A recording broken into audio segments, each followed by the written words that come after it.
السلام علیکم ورحمۃ اللہ وبرکاتہ۔ الحمدللہ وحدہ والصلاۃ والسلام علی من لا نبی بعد۔ معزز سامعین، جس طرح ایک ماہر طبیب نبض پہ ہاتھ رکھ کے بتا دیتا ہے کہ آپ کا مرض یہ ہے، مریض بولتا رہتا ہے، وہ کہتا ہے آپ کے بولنے سے پہلے مجھے سارا پتہ چل گیا، آپ کی چال سے، آپ کے بیٹھنے سے، آپ کے نبض سے۔ قرآن مجید نے اقوام عالم کی نبض پہ ہاتھ رکھ کے سارے مرضوں کا پتہ بتا دیا ایک آیت میں۔ یعنی جتنے بھی مسائل ہیں، وہ گھر کے اندر ہیں، باہر ہیں، داخلی ہیں، خارجی ہیں، ظاہری ہیں، باطنی ہیں، معاشی ہیں، اخلاقی ہیں، جسمانی ہیں، جتنے بھی مرضیں ہیں، امیروں کو ہیں، غریبوں کو ہیں، ہم اس کی غلط توجیہ کرتے رہتے ہیں، اس کا باعث فلاں ہے، اس کا باعث فلاں ہے، اس کا باعث فلاں ہے۔ قرآن مجید نے انسانی نبض پہ ہاتھ رکھ کے بتا دیا فَكُلًّا أَخَذْنَا بِذَنبِهِ، تمہاری ساری پریشانیوں کا سبب تمہارے ذاتی گناہ ہوتے ہیں۔ اب اس کے لیے بطور سزا بہو استعمال ہو جائے، داماد استعمال ہو جائے، پارٹنر استعمال ہو جائے، باس استعمال ہو جائے، رشتہ دار استعمال ہو جائے، وہ بطور سزا ہیں، سبب نہیں ہے۔ جانور کا مزاج یہ ہے کہ جہاں سے پریشانی دیکھتا ہے وہیں پہ دندی گاڑ دیتا ہے۔ ایک آدھ کتے کو آپ روڑا مارو تو وہ روڑے کے پیچھے بھاگ کھڑا ہوگا، حالانکہ روڑے کا، پتھر کا، کنکر کا کیا تعلق ہے؟ ایک کتے کو لاٹھی مارو، وہ لاٹھی کو کاٹنا شروع کر دے گا، پکڑ لے گا دانت سے، حالانکہ اس کا تعلق کیا ہے؟ تعلق تو کسی اور کا ہے۔ جانور کی تشخیص یہ ہے کہ جو پریشانی کے لیے استعمال ہو اسی کو سمجھا جائے۔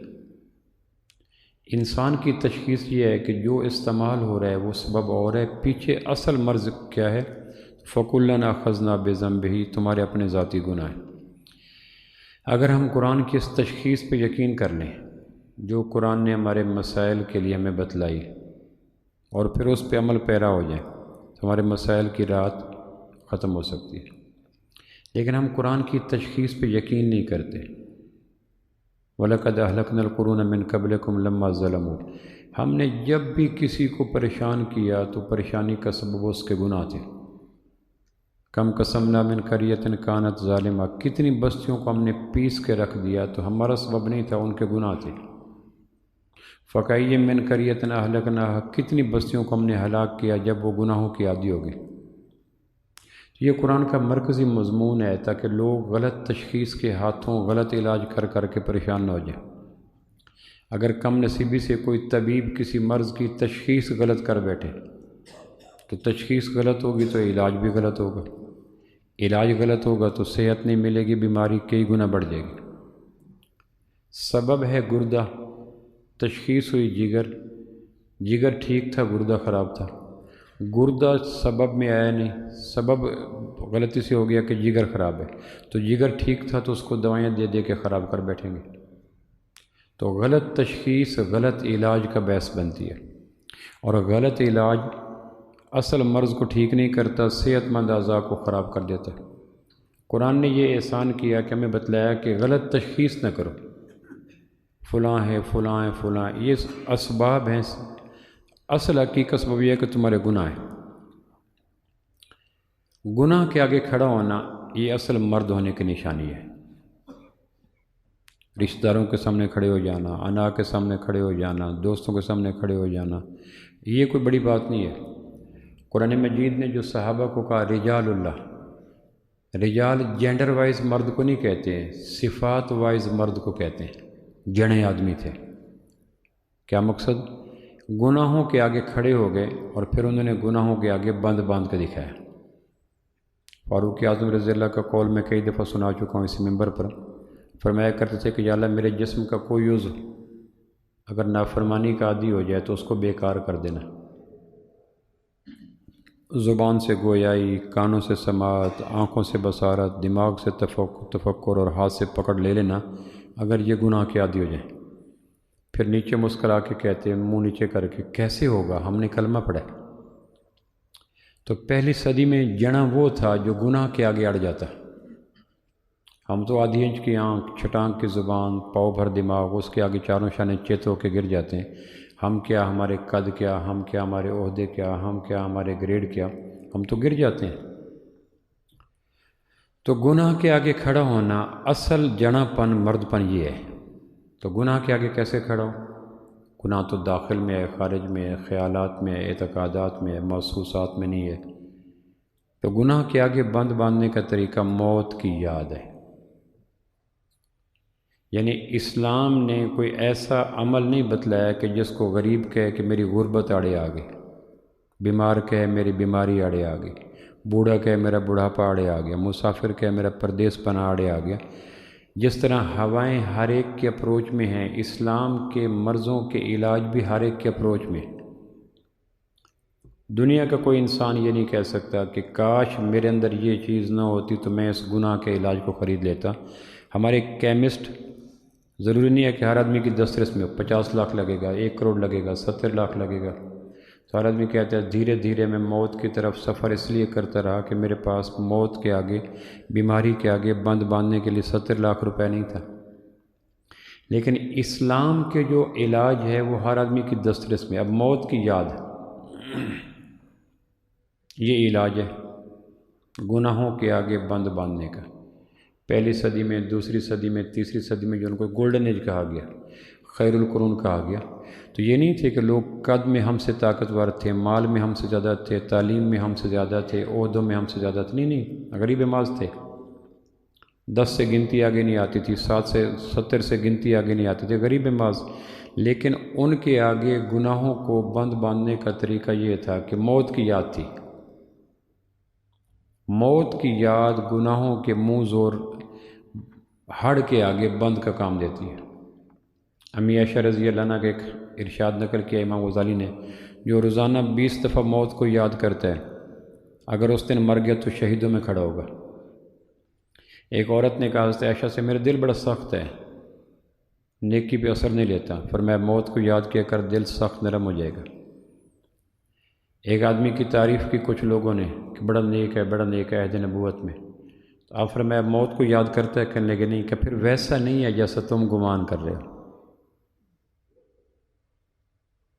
موت کو یاد کرنے کے والے سے لوگ 3 قسم کے ہوتے ہیں۔ کچھ وہ لوگ ہوتے ہیں جو موت کو ناگواری سے یاد کرتے ہیں، جس طرح قیدی کو قید کی سزا سنائی جائے تو وہ دکھیارا ہوتا ہے۔ سزائے موت والے کو کہا جائے کہ ڈیتھ وارنٹ جاری ہو گئے تو اس کو پریشانی ہوتی ہے۔ موت کو یاد کرتے ہیں لیکن طبیعت اداس ہو جاتی ہے، دل پریشان ہو جاتا ہے، ان کو یہ ہوتا ہے کہ یہ چھوڑنا پڑے گا، یہ چھوڑنا پڑے گا۔ سلمان بن عبد الملک بنو امیہ کا بادشاہ تھا، مدینہ منورہ آیا، کچھ دن قیام کیا، کہنے لگے میں لوگوں سے ملنا چاہتا ہوں۔ لوگ ملتے رہے، آتے رہے، کہنے لگے کوئی تابعی سے ملاؤ جس نے صحابی کی زیارت کی ہو۔ سلمان بن عبد الملک کہنے لگا، انہوں نے کہا ابو حازم رحمہ اللہ ایک بزرگ ہیں جو تابعی ہیں، کون کو بلاؤ؟ وہ آئے تو سلمان بے تکلفی میں کہنے لگا ملاقات کے لیے نہیں ہے؟ کہنے لگے ملاقات تو تعلق کی وجہ سے ہوتی ہے، آپ کا میرا تعلق ہی کوئی نہیں، میں ملاقات پہ کیسے آتا؟ ابو حازم رحمہ اللہ سلمان بادشاہ سے کہنے لگے کہ ملاقات کی بنیاد تو تعلق ہوتا ہے، تعلق ہی کوئی نہیں، میں کس بنا پہ آتا؟ تو وہ چپ کر گیا۔ کہنے لگے اچھا یہ بتاؤ کہ ہم موت سے گھبراتے کیوں ہیں؟ کہنے لگے بستی سے ویرانے میں جاتے ہوئے کون نہیں گھبراتا؟ جس کی آخرت ویران ہے وہ موت سے گھبرائے گا۔ تو موت کو یاد کرنے والے پہلے لوگ وہ ہوتے ہیں جن کے دل اداس ہو جاتے ہیں لیکن ان کی مزاجوں میں کوئی زبانی جمع خرچ ہوتا ہے، تبدیلی نہیں آتی۔ موت کو یاد کریں گے، افسردہ ہوں گے، دکھیارے ہوں گے، پریشان ہوں گے، لیکن ایسے یاد کریں گے جس طرح قیدی کو قید کی سزا سنائی جائے، تختہ دار والے کو تختہ دار کا وقت بتلایا جائے تو جس طرح وہ اداس ہوتا ہے، یہ موت کو سن کے ایسے اداس ہوتے ہیں۔ اور امام غزالی کہتے ہیں یہ یاد کرنے والے یاد کرنے کے بعد اللہ سے مزید دور ہو جاتے ہیں، کیونکہ وہ تبدیلی کوئی نہیں آتی۔ اس میں 99% ہم فعال کرتے ہیں۔ لکھا ہے کہ سلف صالحین میں جب کسی کی کوئی فوت کی ہوتی اور جنازے پہ جاتا تو اسے پتہ نہیں چلتا تھا کہ تعزیت کس سے کریں، ہر آدمی کے اوپر جنازے کے آثار ہوتے تھے، ہر آدمی قبر کی، نزع کی، حشر کی باتیں یاد کر کے ہر آدمی اتنا افسردہ ہوتا کہ جانے والے اجنبی کو پتہ نہیں چلتا تھا تعزیت کس کی کریں۔ اب تو وہاں کہکے ہو رہے ہوتے ہیں، مذاق ہو رہا ہوتا ہے، گپ شپ ہو رہے ہوتے ہیں، ہنسی کھیل ہو رہے، یہ لوگ موت کو یاد کر کے مزید اللہ سے دور ہو جاتے ہیں. گھر چھوٹ جائے گا، کاروبار چھوٹ جائے گا، عیاشی چھوٹ جائے گی، آوارگی چھوٹ جائے گی، گپ شپ چھوٹ جائے گی. ان کی موت کی یاد ان کو اللہ سے دور کر دیتی ہے. دوسرے وہ ہوتے ہیں جو یاد کرتے ہیں لیکن ڈرتے ہیں کہ تیاری کوئی نہیں. جس طرح ایک طالب علم کو پتہ چل جائے کہ کمرہ امتحان کے لیے ڈیٹ شیٹ آ گئی تو کہتے ہیں 10 مضامین ہیں جس میں 7 تیار کر چکا ہوں، 3 تیار نہیں کیے. تو اب یہ جو ڈرتا ہے تو اس کا ڈرنا یہ ہوتا ہے کہ جلدی جلدی 3 سبجیکٹ جس کی تیاری نہیں کی اس میں لگ جاتا ہے. باقی 7 مضمون تیار ہو گئے، ریاضی، فزکس، کیمسٹری تیار نہیں ہوئے، تو وہ جب ڈیٹ شیٹ آتی ہے تو ڈرتا بھی ہے لیکن تیاری بھی کرتا ہے. دوسرے وہ یاد کرنے والے ہوتے ہیں جو یاد کرتے ہیں موت کو لیکن تلاش خراش کرتے ہیں. موت کی بات ہوتی ہے، یار گھر میں ایک سود کا کاروبار پڑا ہے، فلاں سے قطع تلقی کی ہوئی ہے، فلاں کی جھوٹی گواہی دی ہوئی ہے، فلاں کو یہ کیا، تو پھر وہ پیپروں کی تیاری میں لگ جاتے ہیں. جلدی کر لیں جلدی کر لیں. ان کو موت فائدہ دیتی ہے کیونکہ یہ زبانی جمع خرچ نہیں ہوتا. جس طرح طالب علم ڈیٹ شیٹ سن کر تیاری میں لگ جاتا ہے، نمازیں اتنی رہتی ہیں، زکوٰۃ اتنے سال کی رہتی ہے، حج فرض ہے وہ نہیں کیا، دین کا علم نہیں سیکھا، تو یہ پھر ان جو سبجیکٹ تیار نہیں ہوتے ان کی تیاری میں لگ جاتے ہیں. ان کو موت کی یاد فائدہ دیتی ہے. لیکن موت سے ڈرتے ضرور ہیں، لیکن ڈرنے کا سبب وہ نہیں ہوتا جو پہلے لوگوں کو ہوتا ہے جن کو عیاشی کی، آوارگی کی، دنیا کی چھوٹ جانے کا دکھ ہوتا ہے. تیسرے وہ ہوتے ہیں جن کو موت کی خوشی ہوتی ہے.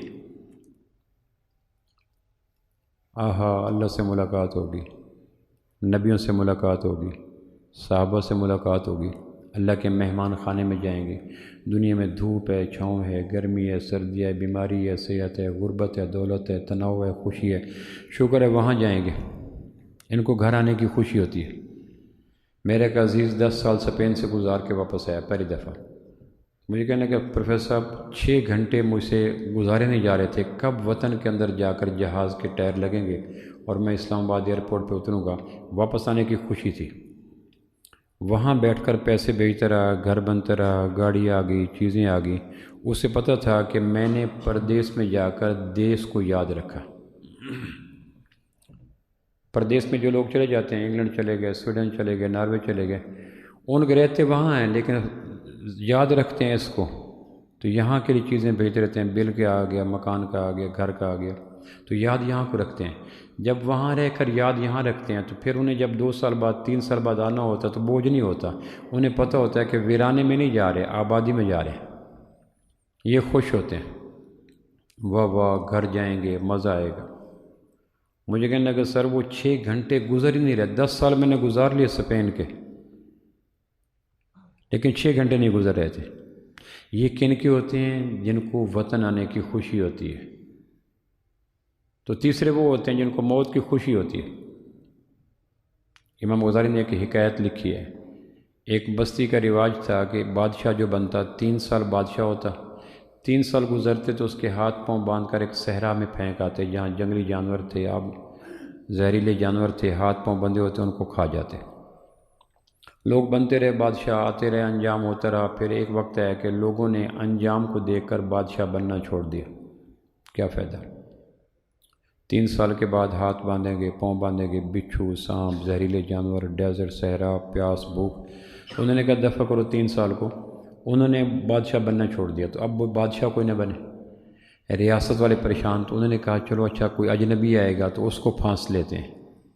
ایک دن اجنبی آیا تو انہوں نے کہا آپ ہمارے بادشاہ ہیں. تو انہوں نے کہا پہلی جگہ ہے جہاں بادشاہ منت سے دی جا رہی. انہوں نے کہا چلو ٹھیک ہے میں بادشاہ ہوں. جب بادشاہ بن گئے، حلف اٹھا لیا، تو انہوں نے اگلا بتایا جو اس کی شرائط تھی. 3 سال کے بعد یہ ہوگا. پھر وہاں لے گیا. وہاں ہڈیاں پڑی تھیں، بندھے ہوئے لوگ پڑے تھے، ان کے ڈھانچے پڑے تھے، سانپ بچھو پڑے تھے. اس نے کہا یہ 3 سال کے بعد انجام ہوگا. اس نے کہا کاش پہلے بتاتے تو میں اس بارے میں کچھ اپنی رائے کرتا، لیکن اب تو میں حلف اٹھا چکا. 3 سال رعایا بڑی خوش ہوئی. اس نے رعایا کے لیے بے شمار رفاع عامہ کے کام کیے، جس طرح گھر کا سربراہ بچوں کے لیے کام کرتا ہے. 3 سال کے بعد جب وقت مقرر آیا تو پہلی پریکٹس یہ تھی کہ وہ پکڑنے والے پکڑتے تھے اور وہ روتا تھا اور یہ عوام ہنستی تھی. اب یہ کہہ رہا تھا پکڑو نہیں، جکڑو نہیں، ہاتھ نہ باندھو، میں خود چلتا ہوں آگے. اور رعایا رو رہی تھی، عوام رو رہی تھی، یہ ہنس رہا تھا۔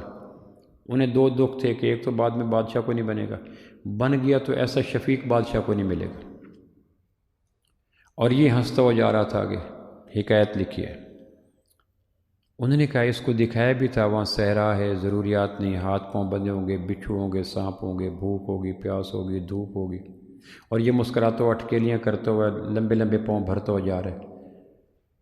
چلتے چلتے جب وہاں جا پہنچے دیکھا تو وہاں صحرا کی بجائے محلات بنے ہوئے تھے۔ صحرا ختم، محلات ہیں، انہار ہیں، باغات ہیں، حشم قدم ہیں، کھانے پینے کی چیزیں ہیں، لگژری لائف ہے، ضروریات کیا، فضولیات کیا، تعیشات کیا، آسائشات کا جہان آباد ہے۔ جب انہوں نے دیکھا تو وہاں ڈیزرٹ ہے ہی کوئی نہیں، سانپ بچھو ہی کوئی نہیں، ہڈیاں ہی کوئی نہیں، ڈھانچے کوئی نہیں، دھوپ ہی کوئی نہیں، اور وہاں ایک محل ہے اور نوکر ہیں۔ اس نے دستک دی، دروازہ کھلا، استقبال ہوا۔ اس نے کہا اللہ کے حوالے۔ انہوں نے کہا یہ ہوا کیا؟ اس نے کہا تمہیں اب اندازہ ہو گیا ہوگا کہ میں ہنستا ہوا کیوں آ رہا تھا۔ مجھے پتہ تھا کہ وہاں وہ منظر نہیں ہے جو 3 سال پہلے تھا۔ جب تم نے مجھے بادشاہ بنا دیا اور منظر دکھا دیا تو پھر دن میرا تمہارے لیے تھا، راتیں میرے لیے اس صحرا کے لیے تھی۔ میں نے یہاں کا نقشہ بنایا، یہاں کے لیے مزدور ہائر کیے، مستری ہائر کیے، اور ان کو کہا 3 سال کے اندر ایک مثالی قسم کا محل بنا دو۔ تو رات میں یہاں آتا، ہدایات دیتا، باغات لگاتا۔ تو مجھے پتہ تھا کہ 3 سال کے بعد جہاں جانا ہے وہ محل سے ہزاروں گنا زیادہ قیمتی ہے۔ تو تیسرا یاد کرنا وہ ہوتا جنہیں خوشی ہوتی ہے۔ حضرت بلال کی وفات کا وقت ہے، واہ واہ، بی بی رونے لگی، کہا واہ واہ، کل اللہ سے ملیں گے، اللہ کے محبوب سے ملیں گے، صحابہ سے ملیں گے۔ یہ ان لوگوں کی ہوتی ہے جن کے گھر آباد ہوتے ہیں۔ عبد الملک بن مروان کی وفات کا وقت ہے تو رونے لگا، پھر کہنے لگے مجھے محل کی چھت پہ لے جاؤ۔ لے کے گئے تو وہاں کپڑے کے دھونے کی آوازیں آ رہی تھی کہ یہ کیا ہے؟ کہ ہمارا شاہی دھوبی ہے جو ہمارے محل کے پیچھے ہمارے کپڑے دھوتا ہے، کہ مجھے دکھاؤ وہ منظر۔ انہوں نے وہ منظر دکھایا تو دھوبی کپڑے کو گیلا کرتا، صابن لگاتا، کپڑے کو پتھر پہ پٹکتا، اس کے بعد دوبارہ دھوتا، داغ دیکھتا، خشک ہوتا، پھر دھوپ پہ پھیلا دیتا۔ تو عبد الملک یہ دیکھ رہا تھا، زندگی کی شام ہو چکی تھی۔ دیکھتے دیکھتے کہنے لگا دھوبی کتنا اچھا ہے، داغدار کپڑے لیتا ہے، صاف کرتا ہے، دھوپ میں خشک کرتا ہے، مالک کو واپس کر دیتا ہے۔ میں کتنا کم نصیب ہوں کہ صاف روح لے کے آیا، داغ کر کے اللہ کے پاس لے کے جا رہا ہوں۔ اب اس کو دوزخ کے اندر دھونا پڑے گا۔ جب روح ملی تھی تو نہ زنا تھا، نہ شراب تھا، نہ دھوکہ تھا، نہ جوا تھا، نہ یہ تھا۔ اب کوئی روح کا پہلو ہے ہی نہیں جو داغ نہ۔ پھر کہنے لگے ہم سے کاش میں بادشاہ بننے کی بجائے ایک دھوبی ہوتا، سارا دن کپڑے دھوتا، شام کو روٹی ملتی، کھا کے اپنی کٹیا میں سو جاتا، اس بادشاہ بننے سے بہتر وہ تھا۔ تو ابو حازم رحمہ اللہ تابعی جن کا میں نے بھی ذکر کیا، وہ پاس کھڑے تھے، کہنے کہ اللہ کا شکر ہے مرتے وقت بادشاہ ہمارے جیسے فقیروں کی زندگی گزارنے کی تمنا کرتے ہیں، اور ہم مرتے وقت ان کی زندگی کی تمنا نہیں کرتے۔ بات سمجھے کہ شکر ہے کہ بادشاہ موت کے وقت کہتے ہیں کاش بادشاہ کے بجائے فقیر ہوتے۔ ہم موت کے وقت نہیں کہتے کاش ہم فقیر کے بجائے بادشاہ ہوتے۔ بادشاہ ہمارے انجام کی حسرت کرتے ہیں، ہم بادشاہوں کی زندگی کی حسرت نہیں کرتے۔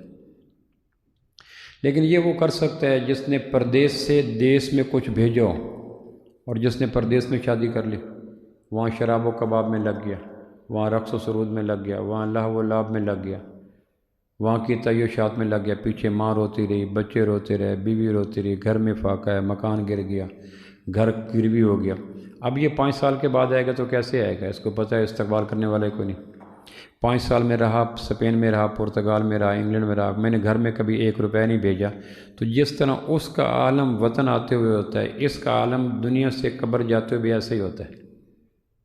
مر گئے، کچھ بھیجا نہیں تھا، نقصان کیا تھا۔ یہ 3 طرح سے ہوتے ہیں موت کو یاد کرنے والے۔ کچھ وہ ہوتے ہیں جو اپنی زندگی میں کوئی تبدیلی نہیں پیدا کرتے، یہ اللہ سے روز دور ہو جاتے ہیں یاد کر کے۔ کچھ وہ ہوتے ہیں جو تبدیلیاں پیدا کرتے ہیں، ان کے لیے موت کا یاد کرنا مفید ہے، یہ تائبین کا یاد کرنا ہے۔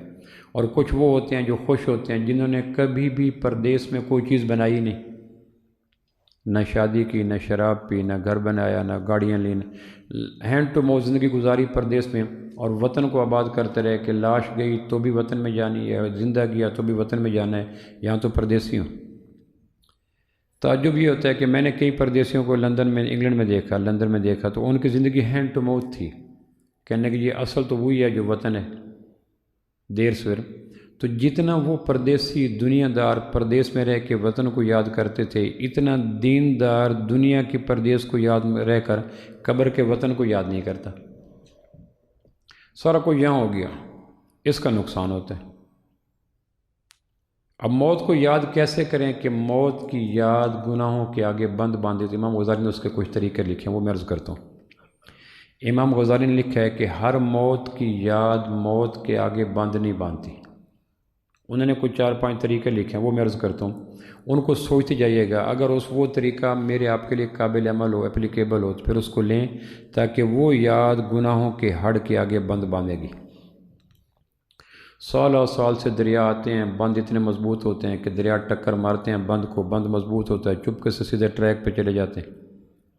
گناہوں کے بند، پہلے صدی میں گناہ تھا، یہ نہیں تھا کہ گناہ نہیں تھا، پہلی میں تھا، دوسری میں تھا، تیسری میں تھا، لیکن موت کی یاد کے ہڑ اتنے تیز تھے کہ مت پوچھیں۔ اللہ نے خود انتظام کیا ہوا ہے، ہر آدمی زندگی میں ہر روز ایک دفعہ ضرور مرتا ہے۔ ہر آدمی کوئی بھی ہو زندگی میں روز ایک دفعہ ضرور مرتا ہے، اور قرآن مجید میں آتا ہے هو الذی یتوفاکم باللیل، اللہ وہ ہے جو رات کو نیند دے کر تمہیں مارتا ہے۔ ستا مویا برابر ہمارے پنجابی کا ایک محاورہ ہے۔ کبھی کسی سونے والے کی ویڈیو بنائیں جب وہ سو رہا ہے۔ میں نے ایک دفعہ ایک آدمی کو بنائی ویڈیو، سو رہا تھا، پھر اس کو دکھاؤں، وہ دیکھے نا، مجھے کہے ڈیلیٹ کرو۔ میں نے کہا تمہاری ویڈیو کہنے کی ہے لیکن دیکھنے کا طاقت نہیں۔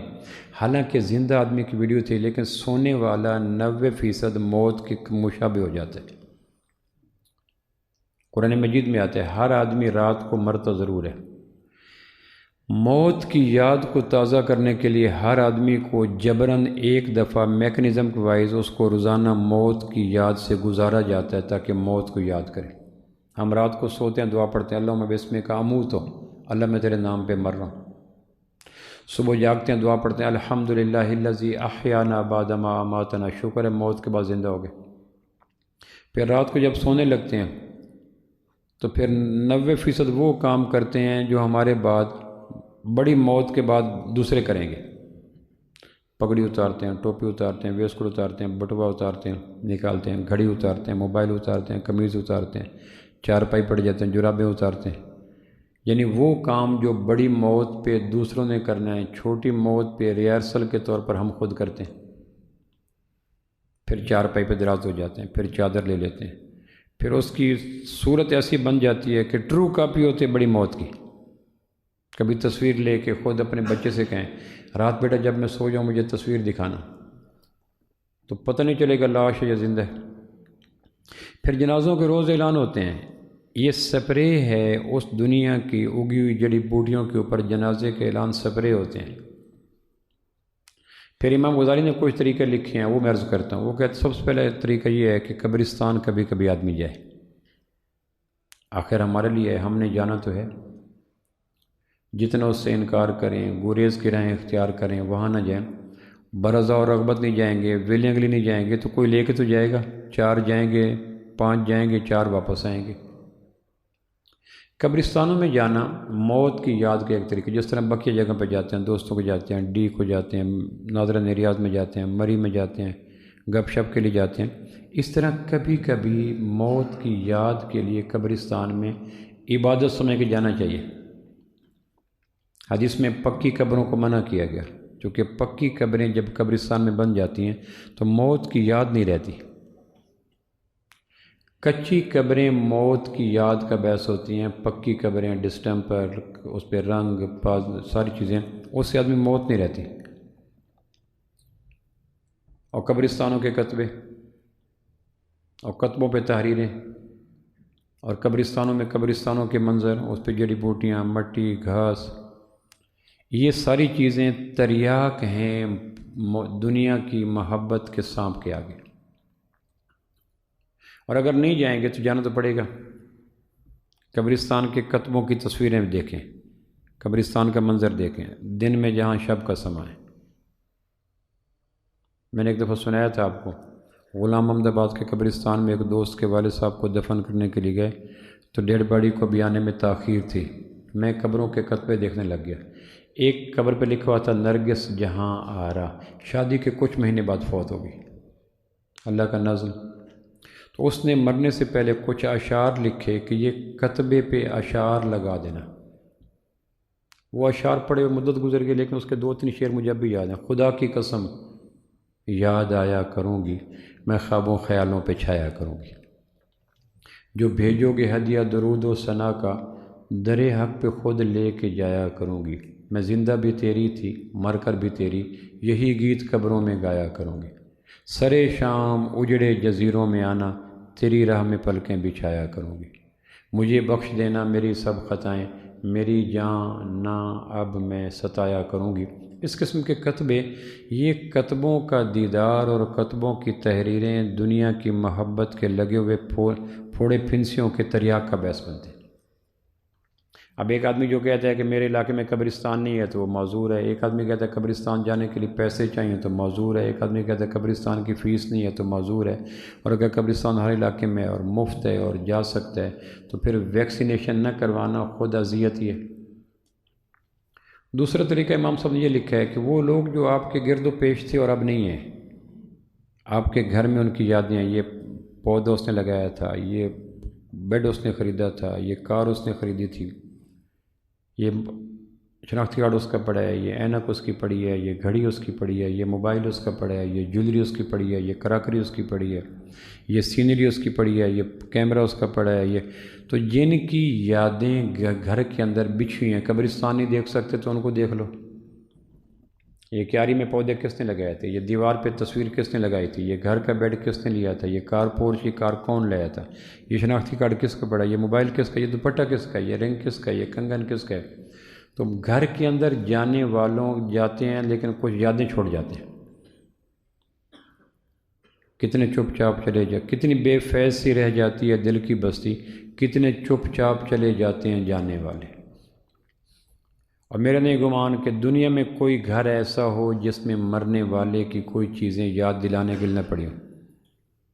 میں ایک دوست کے گھر میں گیا، 90 سال پرانا اس کا بیڈ پڑا تھا، یہ جو چنیوٹی بیڈ نہیں ہوتے پرانی طرز کا، اور اسی طرز میں تھا، اس میں کوئی امینڈمنٹس نہیں کی، کوئی کلر نہیں کرایا، کوئی صفائی نہیں کی، کہ یہ میری نانی کو جہیز میں ملا تھا، پھر میری امی کو نانی شفٹ کر گئی، پھر میری امی نے میری بیٹی کو دے دیا، پھر بیٹی نے اپنی بیٹی کو دے دیا، 4 پشتیں اس جہیز کے ساتھ چل رہی تھی۔ پھر اس بعد اس طرح ہر گھر میں اس طرح کے جہیز پڑے ہوتے ہیں۔ دنیا بھر کی یادیں ہم سے ملنے آتی ہیں، شام ڈھلے سونے گھر میں میلہ لگتا ہے۔ گوتم بدھ سے کسی نے کہا کہ میرا اکیلا بچہ فوت ہو گیا تو کوئی زندہ کرنے کی ترتیب کرو، بیوہ ہوں۔ تو گوتم کہنے لگا پانی لاؤ، دم کروں گا، قبر پہ پھینکو، مرنے والا زندہ ہو جائے گا۔ وہ بھاگ کھڑی عورت پانی لینے کے لیے، کہنے کہ ہر گھر کا پانی دم کے لیے مؤثر نہیں ہوگا، اس گھر کا پانی لانا جس میں موت کا ہی ہو، اس گھر کا پانی لے کے آنا جس گھر میں ملک الموت نہ آئے ہو۔ تو وہ ماں سمجھ نہ سکی گوتم کی بات کو۔ صبح سے شام تک پورا محلہ پھر گئی، ہر گھر نے کہا پانی ہے لیکن یہ شرط والا پانی کوئی نہیں۔ تو گوتم بدھ نے کہا بی بی ہر گھر کا مشترکہ مسئلہ ہے، دنیا میں کوئی گھر ایسے ہیں جس میں بین نہ ہوئے ہوں، لاشیں نہ اٹھی ہوں، جنازے نہ نکلے۔ یہ بھی کر سکتے ہیں اگر ہم چاہیں تو، آج پھپھو کے نام، آج خالہ کے نام، آج چچا کا نام، آج ماموں کے نام، آج سسر، کچھ نہ کچھ راتیں کر سکتے ہیں۔ تو یہ ان کی یادیں بھی دنیا کی محبت کے آگے بند باندھیں گی، گناہوں کے آگے کوئی بریک لگائیں گی، کوئی سپیڈ بریکر بن جائیں گی۔ اس طرح دوست ہوتے ہیں، کولیگ ہوتے ہیں، بزنس فیلو ہوتے ہیں، بھولی بسری کی یادیں ہوتی ہیں، فلاں تھا فلاں تھا، شام ڈھلے سونے گھر میں میلہ لگتا ہے۔ جب آدمی کے دبستان کھول لیتا ہے، وہ اشتہار نکال لیتا ہے، تو پھر کئی بھولی بسری تصویریں ایک ایک کر کے پرائمری سے لے کر ایم اے تک ایک ایک کر کے یاد آتی ہیں، اور ایک میلہ لگ جاتا ہے، دبستان سے کھل جاتا ہے۔ یہ اگر ممکن نہ ہو تو تیسرا یہ ہے کہ پھر اپنی موت کو یاد کیا جائے کہ مرنا تو ہے، سال کون سا ہوگا، مہینہ کون سا ہوگا، دن کون سا ہوگا، وقت کون سا ہوگا، مقام کون سا ہوگا، انداز کون سا ہوگا، جنازہ کون پڑھائے گا، غسل کون دے گا، تدفین کہاں ہوگی، کون آ سکے گا کون نہیں آ سکے گا۔ وہ چیزیں جو پریکٹس میں دوسروں کے ساتھ ہوتی ہیں وہ اپنے ساتھ بھی ہو سکتی ہیں۔ انہی دنوں میں سے کوئی دن ہوگا نا جو ہفتے کے ساتھ ہیں، اور انہی مہینوں میں سے کوئی مہینہ ہوگا جو جنوری سے دسمبر ہے، اور انہی سالوں میں سے کوئی سال ہوگا 23-24 کا، اور انہی بیماریوں میں سے کوئی بیماری ہوگی، ہارٹ اٹیک ہوگا، شوگر ہوگی، کینسر ہوگا، اور یہی وقت ہوگا، دن کا ہوگا یا رات کا ہوگا، اور یہی قبرستان ہوگا، اور جنازے کا پروسیس وہی ہوگا، غسل کا انداز وہی ہوگا، سارے پروسیس تو وہی ہوں گے، صرف قبرستان تصور میں اپنے آپ کو رکھنا وہاں ضروری ہے۔ آدمی کی چیخیں نکل جاتی ہیں۔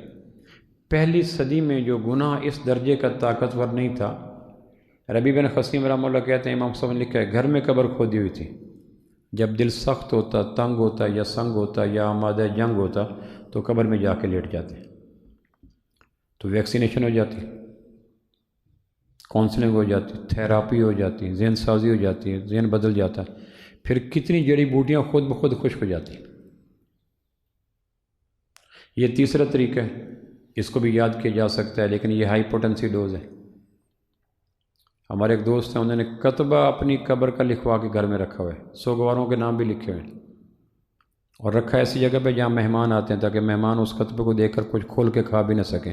ایک تیر میں دو شکار کیے ہیں اس جنید وقت نے، رکھا وہاں ہے جہاں مہمان آ کے بیٹھتے ہیں۔ اب مہمان آ کے بیٹھے گا، سامنے کتبہ پڑے گا تو پاگل ہے جو چائے کا گھونٹ لے سکے؟ تو میں نے کہا دیکھ لو کتنا دور اندیش شخص ہے، اپنے تقوی بھی جھاڑ گیا اور دوسروں سے مہمان نوازی کے کرینے اور سلیقے بھی لے گیا۔ گھر میں نے کئی دفعہ دیکھا، اب جانے کو دل ہی نہیں کرتا، باہر بیٹھنے کو بٹھانے کو تیار نہیں ہوتے، اندر جانے کو دل نہیں کرتا۔ میں نے کہا لو بھی، حالانکہ شیخ نہیں ہے لیکن کام دیکھ لو کیسا خوفناک کام کیا اس نے۔ چوتھا طریقہ یہ ہے موت کی یاد کرنے کا کہ ان لوگوں کو یاد کرے جن کو ہم نے نہیں دیکھا، تاریخ نے محفوظ رکھا۔ تاریخ بڑی بے رحم ہوتی ہے۔ حجاج بن یوسف کا وقت آیا تو کہنے لگا یا اللہ، لوگ کہتے ہیں تو مجھے نہیں بخشے گا، میرے ظلم سناتے ہیں، سفاکیاں سناتے ہیں، قتل و غارت سناتے ہیں، تشدد سکھلاتے ہیں، اور کہتے ہیں تو مجھے نہیں بخشے گا، مجھے پھر بھی یقین ہے کہ تو بخش دے گا۔ عمر بن عبدالعزیز رحمہ اللہ کہا کرتے تھے، کاش یہ جملہ حجاج کا میں لے سکتا، ظالم کو اللہ کے ساتھ کتنا حسن ظن تھا۔ یعنی تاریخ نے، ابوالکلام آزاد کی کتاب ہے انسانیت موت کے دروازے پر، جب موت کے دروازے سے لوگ نکلتے ہیں تو یوں نچڑ جاتے ہیں جس طرح بیلنا گننے کے بعد ڈی شیپ ہو جاتا ہے۔ ہارون رشید کی وفات کا وقت ہے، 45 سال کی عمر تھی جب فوت ہوا۔ اپنے بیٹے امین سے کہنے لگا، 170 ہجری میں حکمران بنا، 193 ہجری میں فوت ہو گیا۔ اپنے بیٹے امین کو بلایا، کہنے لگا بیٹا میرا 170 ختم ہو گیا، 193 آ گیا، تیرا 170 شروع ہو رہا ہے، تیرا بھی 193 آ جائے گا۔ یعنی ہر آدمی جب تخت نشین ہوتا ہے تو اس تارے کی زبان میں کہتے ہیں 170 ہجری آ گیا، اور ہر آدمی جب خاک نشین ہوتا ہے تو اس تارے کی زبان میں کہتے ہیں 193 ہجری آ گئی۔ 23 سال، 22 سال کی عمر میں حکمران بنا، 23 سال حکومت کی، 45 سال کی عمر میں فوت ہو گیا۔ امین کو نصیحت کرو، اور 198 ہجری میں امین اور رشید کا بھی 193 ہجری آ گیا۔ 7 سال کے بعد یا 5 سال کے بعد وہ بھی قتل ہو گیا، اور بھائی نے قتل کروا دیا، مامون نے قتل کروا دیا امین کو اقتدار کی خاطر۔ اور 218 ہجری میں پھر مامون کا بھی 170 ہجری ہے، 93 ہجری آ گیا۔ ہر بادشاہ کا 170 ہجری ہوتا ہے، 193 ہجری ہوتا ہے۔ اب اس وقت میں اور آپ 170 ہجری میں بیٹھے ہیں۔ اب 2024 ہمارا 93 ہجری ہوگا، 2025 ہمارا 193۔ ہر آدمی جب تخت نشین ہوتا ہے تو 170 ہجری ہو جاتا ہے، اور جب خاک نشین ہوتا ہے تو 193 ہجری آتا ہے۔ اقبال نے نظم لکھی، ہارون نے کہا وقت رحیل اپنے پسر سے، جائے گا کبھی تو بھی اسی راہ گزر سے۔ پوشیدہ ہے کافر کی نظر سے ملک الموت، لیکن نہیں پوشیدہ مسلمان کی نظر سے۔ اپنا خود کفن لیا ہارون نے، قبر کھدوائی، قبر پہ بیٹھ کے ٹینٹ لگوایا، ہدایات دی قبر کو گہرا کرو۔ پیٹ کے اوپر ایک زخم آ گیا۔ 192 ہجری یا 193 ہجری کے شروع میں، ربیع الاول کے شروع میں جب سفر پہ جا رہا تھا تو ایک دوست کو بلایا، بند کمرے میں لے گیا، اپنے قمیض کا کپڑا ہٹایا، نیچے پٹی تھی ریشم کی، اس کے نیچے اس کو کھولا، زخم بڑھ چکا تھا۔ کہنے لگا میرے بیٹے امین اور مامون کو نہ بتانا، وہ اس زخم کے کھلنے کا انتظار کر رہے ہیں۔ یعنی کہہ رہے ہیں کہ کاش یہ زخم پھٹے، بابا مرے اور ہم 193 ہجری میں 70 ہجری میں داخل ہو جائیں۔ پھر دوست سے کہنے لگا اب زخم اتنا پھیل چکا ہے کہ شاید آخری ملاقات ہو، اور وہ آخری ملاقات ہے۔ پھر جب مرنے لگا تو قبر خود کھدوائی، پھر بیٹھ کے کہہ رہا تھا چوڑی کرو، گہری کرو، لمبی کرو، اونچی کرو، اس طرح۔ پھر حفاظ کو داخل کیا، کہنے کہ پورا قرآن ختم کرو۔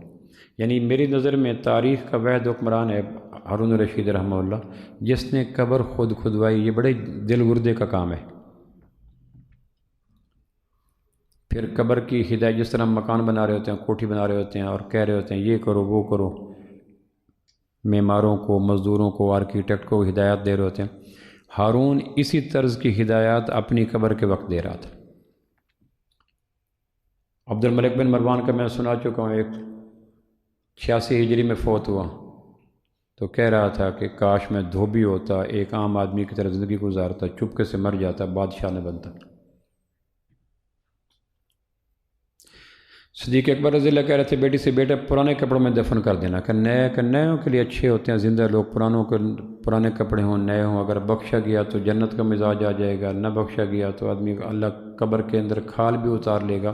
نئے کپڑوں کے لیے زندہ لوگ مستحق ہوتے ہیں۔ حضرت عمر کا آخری وقت آیا تو ایک نوجوان ہے، اس کی شلوار ٹخنوں سے نیچے تھی، کہنے کہ بیٹا شلوار ٹخنوں سے اوپر کر، اللہ غضب کی نگاہ سے دیکھتے ہیں ان لوگوں کو جن کے ٹخنوں سے شلوار نیچے ہوتی۔ آخری وقت کی باتوں میں ایک بات تھی۔ حضرت عثمان رضی اللہ عنہ کے آخری وقت آیا تو کہنے کہ یا اللہ امت کو متحد رکھنا، متحد رکھنا، متحد رکھنا۔ سیدنا علی کرم اللہ وجہ الکریم کا آخری وقت آیا تو فرمانے لگے میرے قاتل کو میٹھا پانی پلانا، ٹھنڈا پانی پلانا، زندہ رہا تو میں خود انتقام لوں گا، مر گیا تو ایک ہی ضرب مارنا، چونکہ اس نے ایک ہی ضرب ماری ہے۔ سیدنا معاویہ رضی اللہ کی وفات کا وقت آیا تو کہنے لگے کچھ میرے پاس بال ہیں، کچھ میرے پاس ناخن ہیں آمنہ کے لال صلی اللہ علیہ وسلم کے، جب فوت ہو جاؤں تو آنکھوں کے پپوٹوں کے اوپر ناخن رکھ دینا اور چہرے کے اوپر بال رکھ دینا، میرے پاس بخشش کا سامان ان کے علاوہ کوئی نہیں۔ آپ نے کبھی وہ منظر دیکھا یا نہیں دیکھا؟ ہم نے جب رات کے آخری پہر میں قیدی کو پکڑ کے لے کے جاتے ہیں تخت دار کی طرف، ایسے منظر اگر فلمائے جائیں اور ان کو پکچرائز کیا جائے، ان کی ویڈیوز بنائی جائیں، نیٹ پہ چڑھائی جائیں تو کتنے لوگوں کا علاج ہو جائے۔ قرآن مجید کہتا ہے سزا کو تنہائیوں میں نہ دو، منظر عام پہ دو، تاکہ جن کے دلوں میں اس جرم کے خواہشات ابتدائی سٹیج پہ ہیں، دیکھنے کے بعد وہ سٹیج ٹھیک ہو جائے، علاج ہو جائے، بجائے اس کے کہ چوتھے سٹیج پہ پہنچ جائیں۔ لیکن ہمارے ہاں گناہوں کی سزا کے لیے تنہائیوں ہوتی ہیں، عیاشیوں کے لیے منظر عام ہوتا ہے۔ تو چوتھا طریقہ یہ لکھا ہے کہ آدمی ان لوگوں کو یاد کرے جو لوگ ہماری نظر میں نہیں تھے لیکن تاریخ میں محفوظ ہیں۔ عمر بن عبدالعزیز رحمہ اللہ کے وفات کا وقت آیا تو کہنے لگے آنے والے آگے کمرہ فارغ کر دو۔ بی بی فاطمہ تھی، عبد الملک بن مروان کی بیٹی، اسے کہنے لگے کمرے سے نکل جاؤ، خوشبوؤں پھیلا دو، کچھ لوگ آ رہے ہیں۔ پھر وہ آئے، انہوں نے روح نکالی، چلے گئے۔ تو یہ تاریخ کے جھروکوں میں جو لوگ ہیں، کبھی کبھی ان کو بھی دیکھا جائے اس سے بھی عبرت آتی ہے۔ آنکھیں نم ہوتی ہیں، ظلم سے آدمی باز آتا ہے، سود سے پیچھے ہٹتا ہے، جھوٹ سے پیچھے ہٹتا ہے، دھوکے سے پیچھے ہٹتا ہے، لوگوں کے قرض دیتا ہے، لوگوں کے کام آتا ہے۔ لیکن یہ تب ہے جب دل نرم ہو تو، اور اگر یہ طریقہ بھی ممکن نہ ہو تو پانچواں طریقہ یہ ہے کہ نظر سے لے کر جنت کے جانے تک پورا ایک چیپٹر ہے جو اسلام نے کھول رکھا ہے۔ قرآن مجید میں اس کی تفصیلات آتی ہیں، حدیث میں آتی ہیں، فقہ کی کتابوں میں آتی ہیں، اہل نظر نے لکھی ہیں۔ ایک امام شاہ ولی اللہ نے جو قرآن مجید کے 5 مضامین لکھے ہیں، اس میں 5واں اور لاسٹ ون یہ ہے تذکیر بالموت و تذکیر بما بعد الموت، علوم القرآن، علوم پنجگانہ جو شاہ صاحب کی تصنیف ہے اور بے مثال تصنیف ہے۔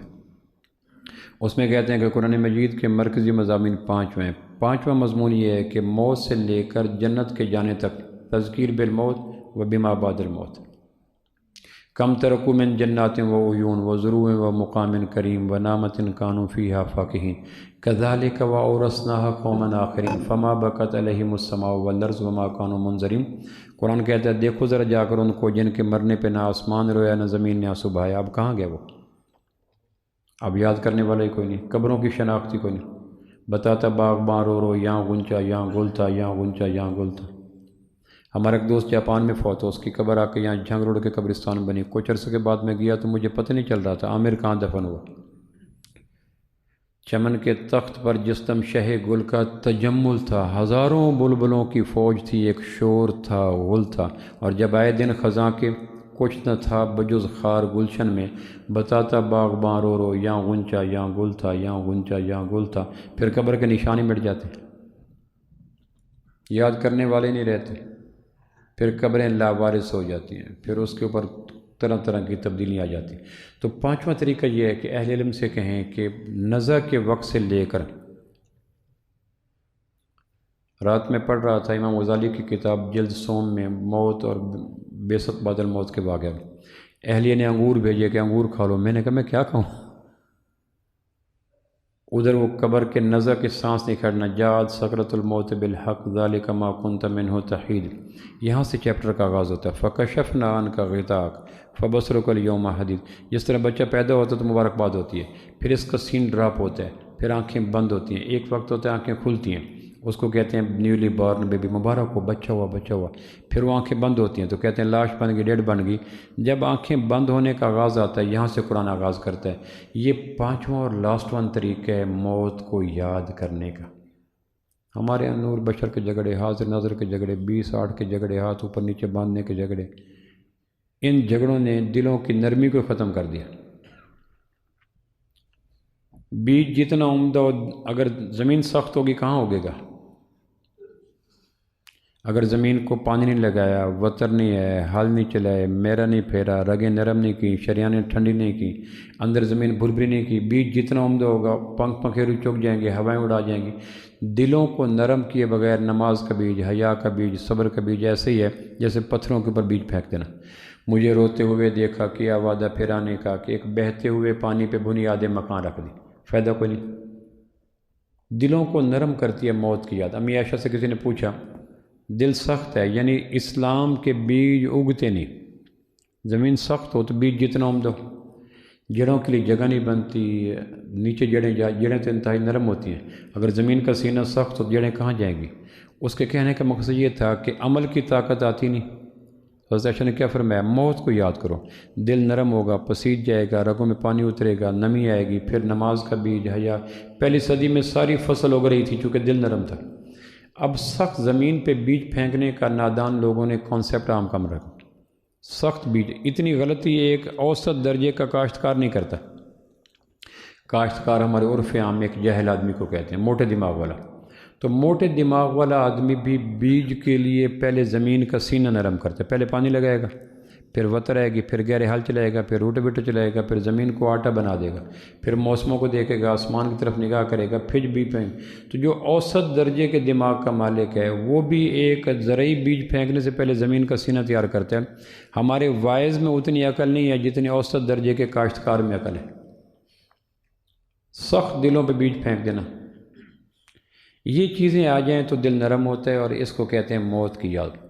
پانچواں یہ ہے کہ جب آغاز ہوتا ہے روح کے نکلنے کا، حدیث پاک میں آتا ہے، جب سب سے پہلے روح نکلتی ہے پاؤں کے ناخن سے، ٹھنڈے ہو جاتے ہیں۔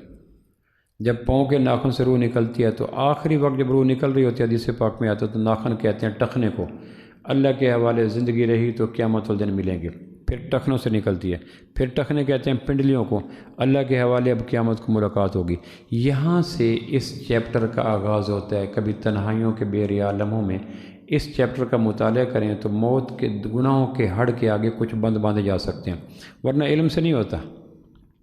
صبح ازل مجھ سے کہا جبرائیل نے، جو عقل کا غلام ہو وہ دل نہ کر قبول۔